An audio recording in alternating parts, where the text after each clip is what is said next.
बिस्मिल्लाहिर्रहमानिर्रहीम। अस्सलाम वालेकुम नाज़रीन। सुहेल अफरीदी साहब का जो दौरा था सिंध, उसके बाद अब DGI SPR और सुहेल अफरीदी के दरमियान एक जंग बड़ी ख़तरनाक सूरत अख्तियार कर गई है और सुहेल अफरीदी साहब ने पीछे हटने से साफ तौर पर इनकार कर दिया। अब सुहेल अफरीदी साहब ने क्या कहा है वो डिटेल आपके सामने रखनी है, DGI SPR क्या कह रहे हैं वो डिटेल आपके सामने रखनी है, और उसके अलावा KP असम्बली ने अब बाकायदा तौर पर कोर कमांडर पेशावर को तलब कर लिया है। क्या कोर कमांडर पेशावर आएंगे या नहीं आएंगे? उसके अलावा नाजरीन, जो इमरान खान के मुखालिफ थे वो भी आज ये तस्लीम कर गए हैं, यानी आज उन्होंने भी तस्लीम कर दिया है कि सुहेल अफरीदी का जो विजिट था ना कराची का, सिंध का, वो कामयाब है। और वो कौन है? दो ऐसे लोगों के मैं बयान आपके सामने रखूंगा जिन्होंने तस्लीम किया है कि वाकई सुहेल अफरीदी साहब ने कमाल कर दिया और पाकिस्तान तहरीक इंसाफ और इमरान खान की मकबूलियत के अंदर कोई कमी वाकया नहीं हुई।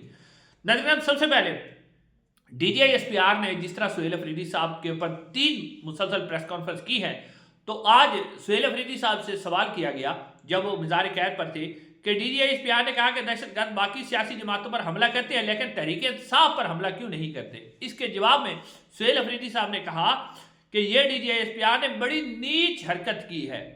उन्हें कहा 1947 से लेकर 2025 तक किसी इदारे के अफसर का ये सबसे बड़ा झूठ है। ये हमें मरवाना चाहता है।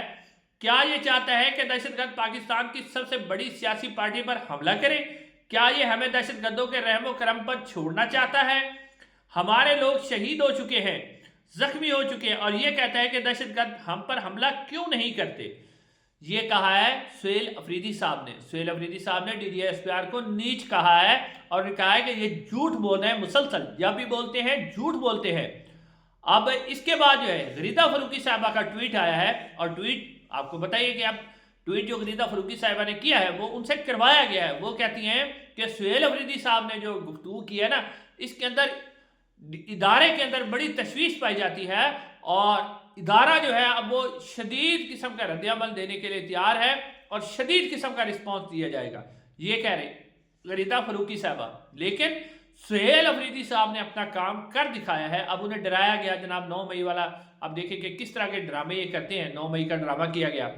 नाज़रीन, इस सुहेल अफरीदी साहब के इस दौरे से खलबली मची हुई है। देखिए तलाल चौधरी साहब प्रेस कॉन्फ्रेंस कर रहे हैं, आप देखिए उज़मा बुखारी साहबा प्रेस कॉन्फ्रेंस कर रही हैं, बड़े बड़े साफियों के ट्वीट आ रहे हैं। उधर से कहते हैं कि सुहेल अफरीदी जनाब PTI का तो नाम लेने वाले कोई नहीं है, तो फिर आपको क्या तकलीफ है? आप जो बार बार प्रेस कॉन्फ्रेंस कर रहे हैं आपको मिर्चें लगी हुई है।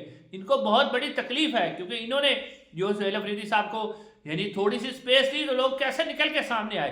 तो अब इनको पता चल गया है भाई हमारे इक़्तिदार को बहुत ज्यादा खतरा, ये डरे हुए हैं। अब नाज़रीन, सुहेल अफरीदी साहब का दौरा किस तरह कामयाब रहा? बेशक आप कहते रहे PTI के सपोर्टर, तो कोई नहीं मानेगा, लेकिन जब वो शख्स कहे जो PTI का मुखालिफ हो, PTI पर तनकीद करता हो, अगर वो भी मान जाए तो फिर जो मुखालिफ होते हैं फिर उन्हें भी मानना पड़ता है। अब मंसूर अली खान साहब ने भी इसके ऊपर कहा है कि सुहेल अफरीदी साहब का जो दौरा था बड़ा कामयाब दौरा था, और उन्होंने कहा है मंसूर अली खान ने कि PTI का वर्कर तैयार है। उसने साबित कर दिया है कि अगर उसे कोई निकालने वाला हो तो वो निकलने के लिए तैयार है। उसके बाद नाज़रीन मंसूर अली खान साहब के बाद जवेद चौधरी साहब। नाज़रीन, जवेद चौधरी साहब आपको पता ही है कि एस्टैब्लिशमेंट के बहुत करीब हैं और इमरान खान पर बहुत ज़्यादा तनकीद करते हैं, लेकिन अब उन्होंने भी कहा है कि मैंने पहली दफ़ा देखा है कि पाकिस्तान तहरीक इंसाफ का कोई ऐसा जलसा था जो KPK से बाहर था, और वो कहते हैं कि मैं बिल्कुल इस बात को तस्लीम करता हूं कि पाकिस्तान तहरीक इंसाफ के जो सुहेल अफरीदी साहब हैं उन्होंने बहुत बड़ी तादाद में कारकुन निकाले। और जवेद चौधरी साहब के बकौल वो कहते हैं 1 लाख बंदा। ये तो जवेद चौधरी कह रहे हैं ना 1 लाख। अब आप अंदाजा करें जब जवेद चौधरी साहब 1 लाख कह रहे हैं तो साधारण बंदे तो 1 लाख से ज्यादा हो गए। अब जवेद चौधरी साहब कहते हैं कि 1 लाख बंदा सुहेल अफरीदी साहब निकालने में कामयाब हो गए हैं, ये कह रहे हैं जवेद चौधरी साहब। इसी के बाद हमारी इस्टेब्लिशमेंट को हमारी जो फार्म 47 की हुकूमत है उसका नाज़रीन कराम इस वक्त बड़े हुए। सबसे बड़े मसला ये बना हुआ है कि मिज़ार कैद पर सुहेल अफरीदी साहब ने जो तहरीर लिखी, अब उसके अंदर वो जो फार्म 47 की वज़ीर आला है मरियम नवाज साहबा, वो भी बीच में आ गई बेचारी, का के की लिखती। उन्होंने इंग्लिश में बड़ी ज़बरदस्त तहरीर लिखी और उन्होंने कहा कि मेरे लिए फ़ख्र है कि मैं बाबे कौम क़यादत मोहम्मद अली जिन्ना के मज़ार पर आया, और उन्होंने कहा कि मैं चाहता हूँ कि पाकिस्तान की तमाम हुकूमतें और पाकिस्तान के तमाम इदारे क़यादत आज़म के फरमूदात पर अमल करें और अपने अपने दायरा इख्तियार में रहे। اس کے اوپر بھی ناظرین سوشل میڈیا پر مریم نواز صاحبہ کے اوپر بڑی شدید تنقید ہو رہی ہے، جب وہ 23 مارچ کو گئی تھی مزار اقبال پر اور وہاں کا کی میں پھنسی رہی تھی، تو وہ بھی لوگ اب بھرپور تنقید کر رہے ہیں کہ مریم نواز صاحبہ 2 جملے نہیں اردو میں نہیں لکھ سکی تھی، اور ادھر جس کو کہتے ہیں ڈرگ ڈیلر ہے اس کی آپ لکھائی دیکھیں، اس کی ہینڈ رائٹنگ دیکھیں اور اس نے کس طرح خوبصورت جملے لکھے ہیں۔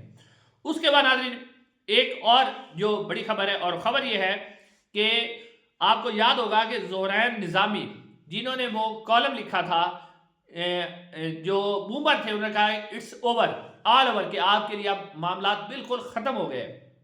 اب ناظرین ان کی طرف سے ایک اور انہوں نے ایک ٹویٹ کیا ہے، اور انہوں نے دوبارہ ٹویٹ کر کے یہ ثابت کر دیا ہے کہ وہ جو پچھلا کالم تھا وہ بھی پاکستان تحریک انصاف کے اور عمران خان کے نظریے کے مطابق تھا، جو بعد میں زبردستی ان کے والد اور والدہ سے ٹویٹ بھی کروائے گئے تھے اور ان کا بیان بھی سامنے آیا تھا۔ تو اب ان کا یہ دوبارہ جو ٹویٹ ہے نا، یہ بتا رہا ہے کہ انہوں نے وہ کالم بھی کس کے بارے میں لکھا تھا اور آج بھی وہ کیا کہہ رہے ہیں۔ وہ کہتے ہیں کہ آپ سہیل افریدی کو اجرک اور ٹوپی تو دی، پھر ان کی زندگی اجیرن کر دی۔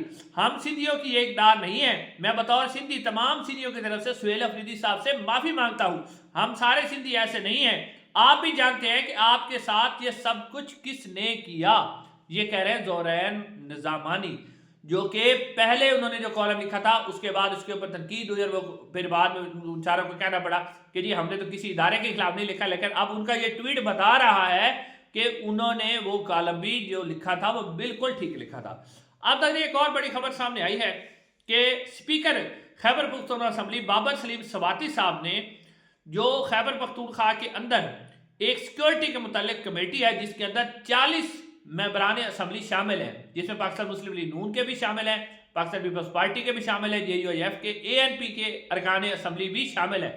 ان کی ہدایت پر یعنی انہوں نے بھی ہدایت کی ہے اور انہوں نے کور کمانڈر پشاور کو طلب کر لیا ہے کہ وہ کمیٹی کے سامنے آ کے بریفنگ دے، اور انہوں نے یہ کہا کہ جب کور کمانڈر صاحب کا ٹائم صحیح ہو اس ٹائم کے مطابق آ کے ہمیں بریفنگ دے اور ہمیں بتائیں ان کیمرہ بریفنگ دے کہ اس وقت سیکورٹی کی صورتحال کیا ہے، دہشت گردی کے خلاف کہاں کا آپریشن کیا جا رہا ہے، کس کی اجازت سے کیا جا رہا ہے، یہ ساری تفصیلات آ کے ہمیں بتائی جائے۔ ناظرین یہ بہت بڑی ڈیولپمنٹ ہے۔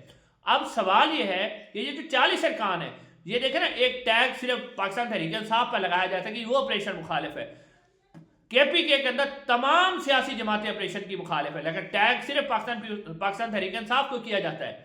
یہ بالکل ناانصافی ہے، لغو اور جھوٹ پر مبنی بیانیہ ہے۔ اب یہ 40 ارکان کی کمیٹی ہے جس میں ANP ساری جماعتوں کے لوگ شامل ہیں جنہوں نے کور کمانڈر کو طلب کیا ہے۔ اب اس کے اوپر بھی انہوں نے بیانیہ بنانا ہے کہ یہ پاکستان تحریک انصاف کا رہی ہے، بھئی کور کمانڈر جو پاکستان کی عوام اسے تنخواہ دے رہی ہے، اسی چیز کی دے رہی ہے نا، تو وہ آ کے بریفنگ دیں، آ کے بتائیں کہ کہاں کا آپریشن ہو رہا ہے۔ لیکن آپ دیکھیں گے کہ اس کا بیانیہ بھی پاکستان تحریک انصاف کے خلاف بنایا جائے گا۔ انشاءاللہ اگلی ویڈیو ملاقات ہوگی۔ السلام علیکم ورحمۃ اللہ۔